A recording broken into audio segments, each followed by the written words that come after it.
The cabin sits exactly where the lake bends inward, tucked between tall pines and a strip of gravel most people assume is public access. It's quiet there, too quiet for anyone who likes rules written in bold letters and enforced with clipboards. I bought the place years ago for that exact reason. No neighbors close enough to complain. No traffic. Just water, wood, and the kind of silence you don't get in HOA developments. Which is why the letter felt surreal. A bright white envelope stamped "Final Notice" sat in my mailbox one morning. Inside was a demand from the Lakeview Shores HOA stating I was illegally occupying a structure and had 30 days to vacate the property or face eviction proceedings. Eviction. From a cabin I owned. On land I paid taxes on. Next to a lake that literally carried my name on county records. At first, I thought it was a scam. Then I read the signature. HOA Enforcement Director. I drove down to the lake later that afternoon just to see what might have triggered it. That's when I noticed the new signs. HOA parking only. Dozens of cars lined the gravel lot beside the water. Families unloading kayaks and coolers. Kids running everywhere. My lake had become their amenity. And the lot they were all using? The same one I'd always owned, deeded separately from the cabin, purchased decades earlier to preserve access. I walked up to the bulletin board by the dock. There it was in plain text. Cabin on North Shore deemed noncompliant. Occupant subject to removal. They weren't bluffing. The next day, 2 HOA representatives showed up. Polite smiles. Clipboards. The usual. They explained that the HOA had assumed responsibility for lake access years ago and that my cabin interfered with planned improvements. When I asked how they planned to evict a landowner, they said they'd already spoken to their attorney. I asked if they'd checked the deeds. They said the HOA map showed the entire shoreline as common area. That's when I realized what had happened. At some point, someone drew a map that made things easier for them, and no one ever checked if it was true. The lake, the shoreline, the parking lot, all quietly folded into HOA control on paper, while the actual ownership stayed exactly where it always had been. I told them I wasn't leaving, that the cabin was legal, that the lakebed, shoreline rights, and parking parcel were all mine. They nodded like parents humoring a confused child and said, "You'll hear from our lawyer." 3 days later, the tow signs went up in the parking lot. HOA enforcement started issuing warnings to unauthorized vehicles, except every vehicle there was authorized by me.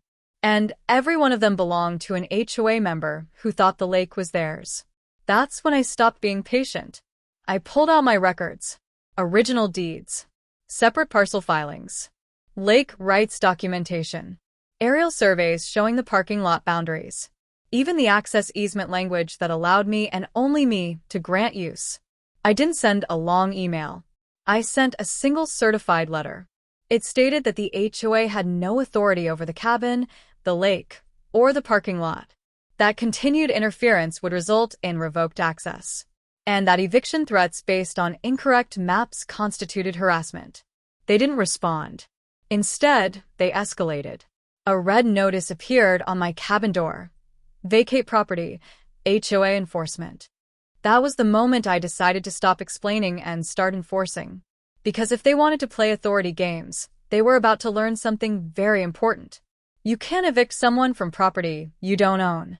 And you definitely shouldn't threaten the person who controls your only way to park by the lake.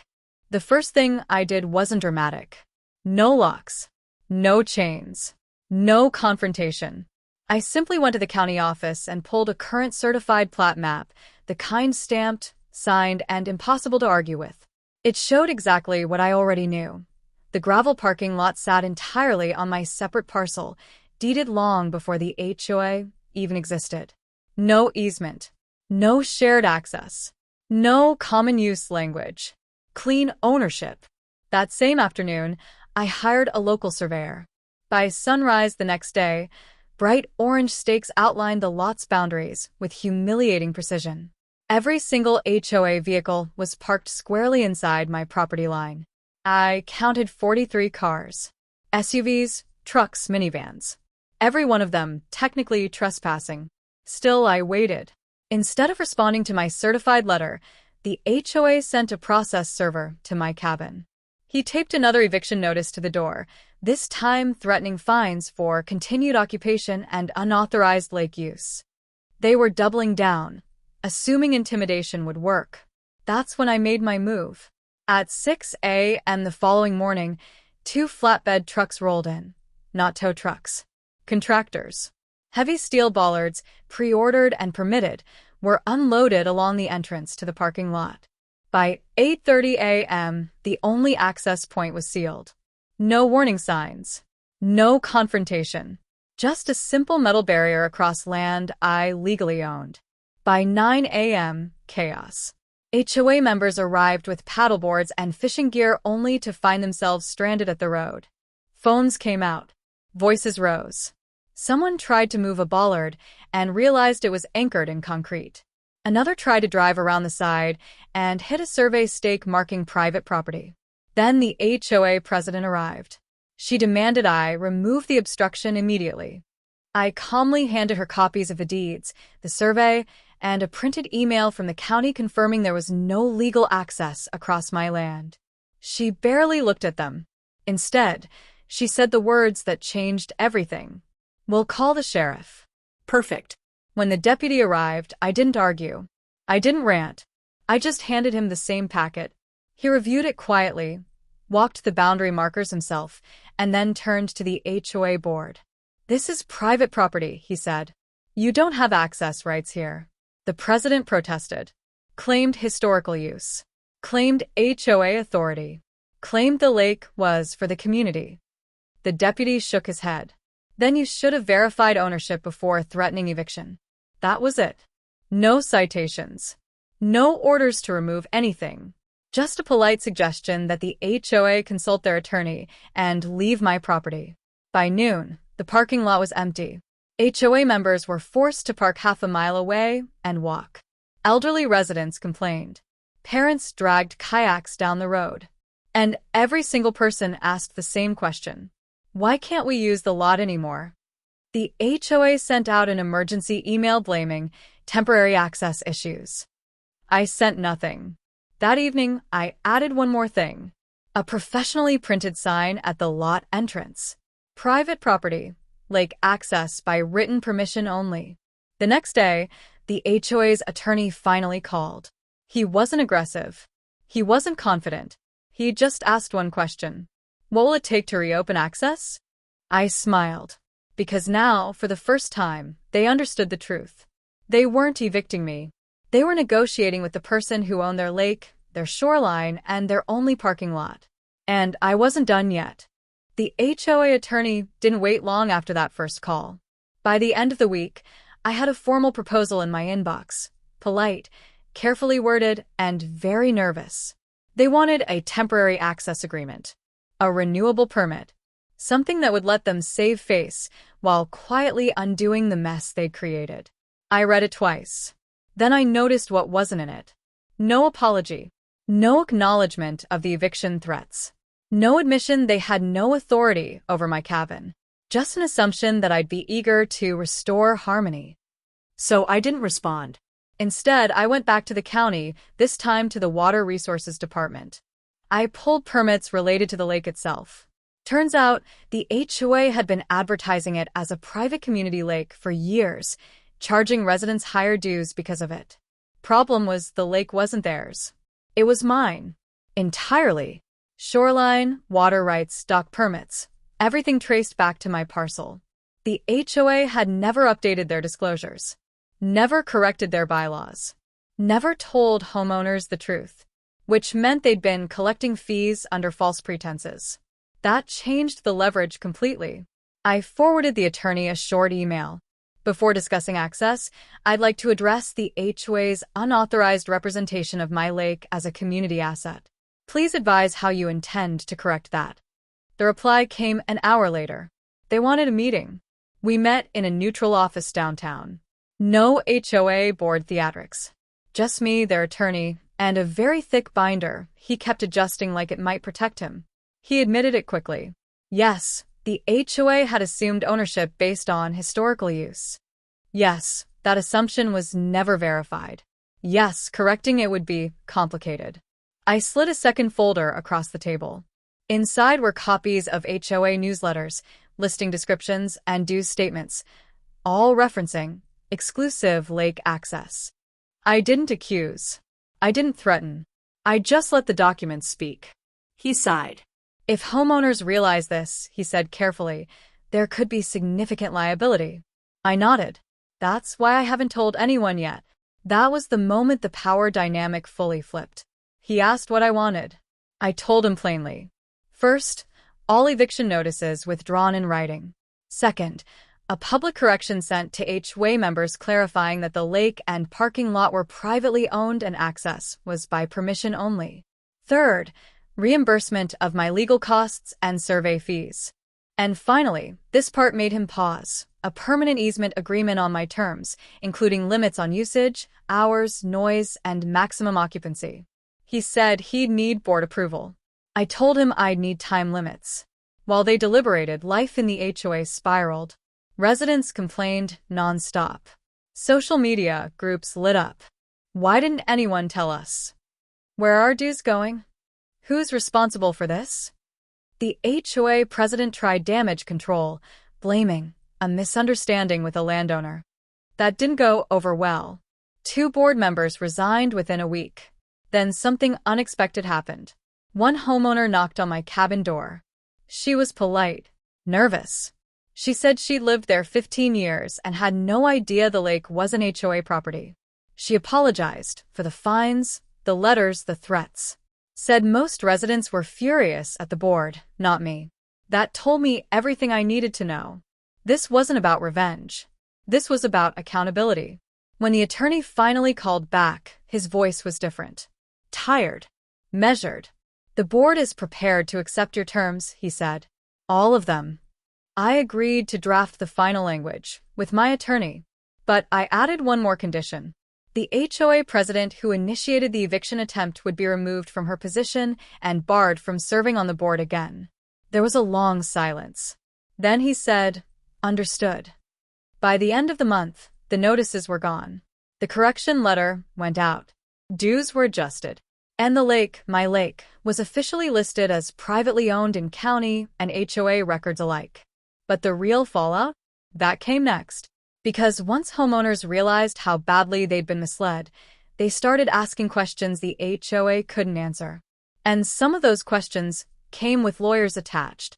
The lawsuits didn't arrive all at once. They trickled in, quiet at first, almost polite. Certified letters. Formal requests for records. Demands for financial disclosures that should have been routine but somehow weren't. That's when the HOA truly started to panic. Once homeowners learned the lake and parking lot weren't HOA property, they started re-examining everything. Dues increases. Special assessments. Years of fees justified by amenities the HOA never legally controlled. And the deeper they looked, the uglier it got. One resident discovered she'd paid nearly $18,000 over a decade for lake maintenance. Another found marketing materials promising permanent lake access used to sell his home, materials the HOA had approved. The board tried to contain it. Emergency meetings, closed-door sessions, emails begging residents to remain calm while misunderstandings are clarified. But calm was long gone. Trust had evaporated. I stayed completely out of it. That was the smartest move I made. I didn't post online. Didn't talk to neighbors beyond polite hellos. Didn't gloat. Didn't threaten. I let the HOA deal with the consequences of their own paper trail. Behind the scenes, though, my attorney was busy. We finalized the easement agreement, exactly as negotiated. Strict limits on use. Clear liability clauses. Annual renewal requirements. And most importantly, a provision stating that any violation would result in immediate suspension of access, no warnings required. The HOA signed. They didn't have a choice. A week later, the former HOA president officially resigned. Her farewell email tried to frame everything as an unfortunate breakdown in communication. No one bought it. Then came the audits. A group of homeowners hired an independent accounting firm to review the HOA's finances. What they found wasn't criminal, but it was damning. Sloppy bookkeeping, misallocated funds, amenities expenses charged to the wrong categories, years of assumptions instead of documentation. The phrase fiduciary duty started appearing a lot. By midsummer, 3 more board members stepped down. The HOA hired a management company to take over daily operations, hoping professional distance would calm the storm. It didn't. Because once residents realize they've been misled, they don't stop at the first lie. They keep digging. I got copied on emails by accident. Angry threads where homeowners debated whether the HOA even had authority over half the rules it enforced. Parking restrictions, noise violations, exterior standards. Turns out if you don't actually own or control key property, your authority looks a lot weaker under scrutiny. One afternoon, a process server showed up at the HOA office with a stack of documents so thick he needed a rolling cart. Class action suit, misrepresentation, improper dues collection, failure to disclose material facts. I found out the same way everyone else did, through neighborhood gossip and a local attorney friend who texted me one line. You were right to stay quiet. Meanwhile, my life got simpler. The threats stopped. The letters stopped. No more violations. No more warnings taped to my door. The parking lot access was orderly, quiet, and limited to posted hours. The lake returned to what it had always been to me, a peaceful place, not a bargaining chip. One evening, I sat on the dock watching the water settle as the sun dropped behind the trees. For the first time since this started, it felt over. Or so I thought. Because a few days later, I got an email from the HOA's new management company. Subject line, request for discussion regarding long-term community relations. I laughed when I read it.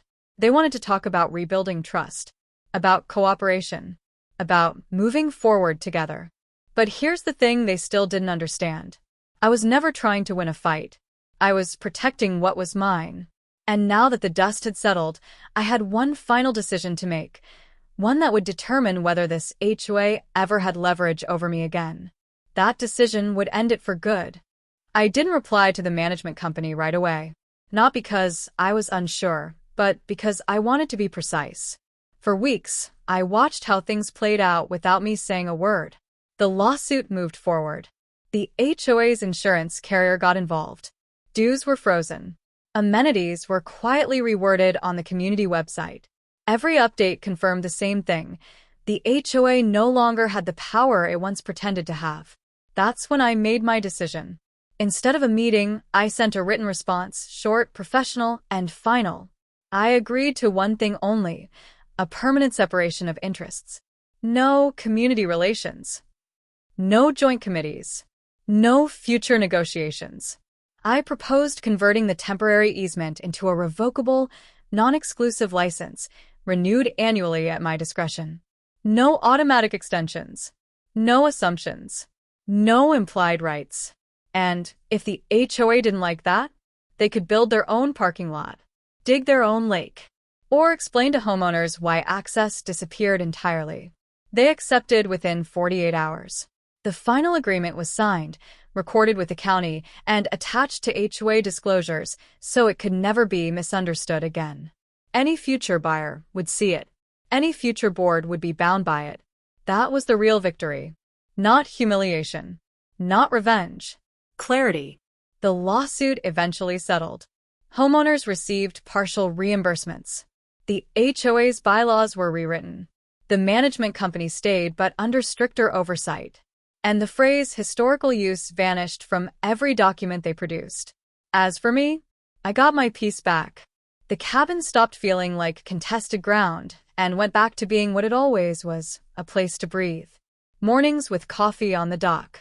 Quiet evenings with the water reflecting the sky. No letters. No threats. No strangers acting like they owned something they didn't. A few residents still wave when they pass. Some even stop to talk. Not about the HOA, but about fishing, weather, life. Normal things. And that's when it really hit me. Most people weren't villains. They were just trusting a system that never bothered to check its own authority. The problem was never the neighborhood. It was entitlement dressed up as governance. I never told anyone I own the lake as a flex. I never used it to intimidate. I only used it when I had to, when someone tried to take what wasn't theirs.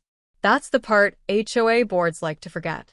Ownership isn't about power over others. It's about responsibility and limits.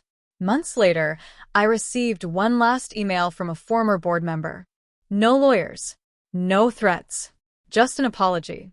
He admitted they'd assumed too much, relied on tradition instead of proof, and pushed until they hit something solid. He ended with a line I'll never forget. "We thought you'd fold." I didn't reply, because the lesson had already been taught.